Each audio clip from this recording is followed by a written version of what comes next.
want to say three things before I start. This is the graveyard lecture of the graveyard session. We're running so late, I really should go and sit down and have a cup of coffee. But I won't. I'm going to talk to you. The second thing I'm going to say is somebody asked me this morning why I wear the periodic table around my neck. My tie. It is the International Year of Chemistry, in case you've forgotten, and chemical engineers generally have forgotten chemistry. That's a mistake, and it will cost you dearly, particularly in the Middle East. If you don't remember, it's back to molecules. That's what counts.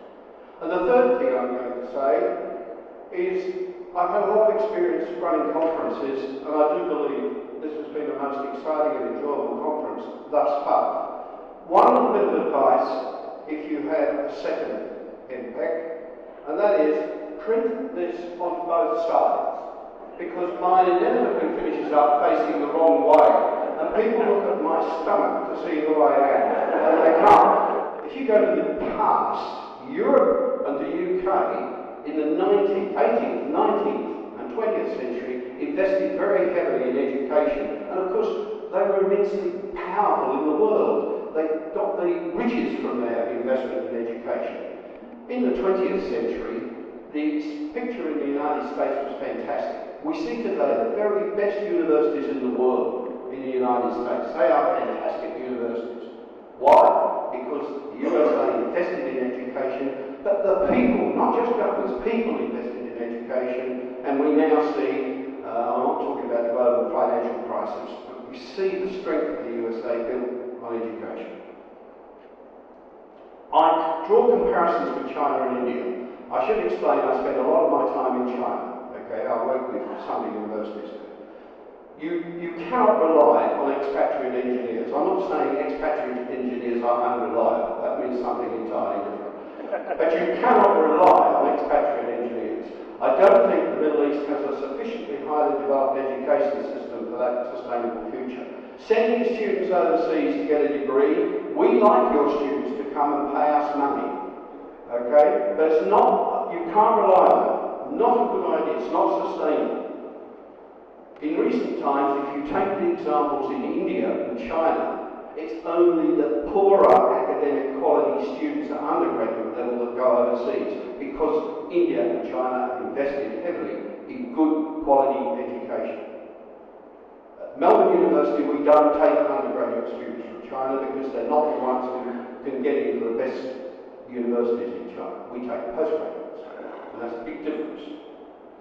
Smart education, therefore, leads to major advances in science and engineering, and that leads to commercialisation and a sustainable future. So it's no good talking about the bottom circle there, go to the top one, smart education first. Draw some comparisons, you know these figures. These are just populations. You can look up the web and you'll see all of these, just for a few countries. I've even included Australia there. That little green blip we've combined with New Zealand to grow to 25 million. China has a population of 1.3 billion, India of course 1.2 billion. These are very large and dominating statistics. Okay, but let's look at chemical engineering departments. China has 303 chemical engineering departments as of last week. The Middle East, I think it has about 34. If I'm 100% wrong or 200% wrong, it doesn't matter. It doesn't have many. The USA is 155, the UK 18, Australia and New Zealand 12, the EU, not including the UK, 280. That's a woolly figure. The EU gave me figures for chemistry schools as well, and I couldn't discern the difference. And India, about 180. But just look at the figure for China. Just look at the growth in China. These figures come from Tianjin University, which is where I teach sometimes. And from the last 10 years, the growth has been from 141 chemical engineering departments to 265, and now, as I just told you, 303 last week. Some of the new developments, I'm going to talk about Australia, of course. I've been negligent. I would not get a job back there. The University of Melbourne and Western Australia, two universities, have created a whole new program. And again, it's like Bologna, it's 5 years. It's called, I'm proud and pleased to say, the Melbourne Model. Even Western Australia is beginning to accept the name, the Melbourne Model. That's my campus, by the way. So it's a 3+2 system. The first master's graduates will be out next year. So we don't have the proof yet that they're good, but the program is really exciting. There's great flexibility, breadth of study, state-of-the-art molecular chemistry, bio and nano and everything else. But nowhere near enough chemistry. I lost that argument. And they're very expensive. Okay, they do cost a lot of money. Full fees, a lot of money. And yet, I'm convinced that chemical engineering undergraduate programs in many countries, including the Middle East, are languishing in the past 50 years. That's not good enough. In most of these countries, if you look, there are no professional chemical engineering institutions. Learn from what's happened elsewhere, develop those. Where real modernisations occurred, it does reflect the influence of chemical engineering institutions, professional bodies. So there's a message from Australia, and we heard the word sovereign wealth earlier, thank you for bringing that up. In Australia, where much of our sovereign wealth is vested in mineral resources, investment in undergraduate education programs is seen as essential for future prosperity and sustainability. We are investing, I can assure you. We have our political problems, but we invest. Many professional chemical engineering and science bodies, there's three of them here. Engineers Australia has a chemical engineering section.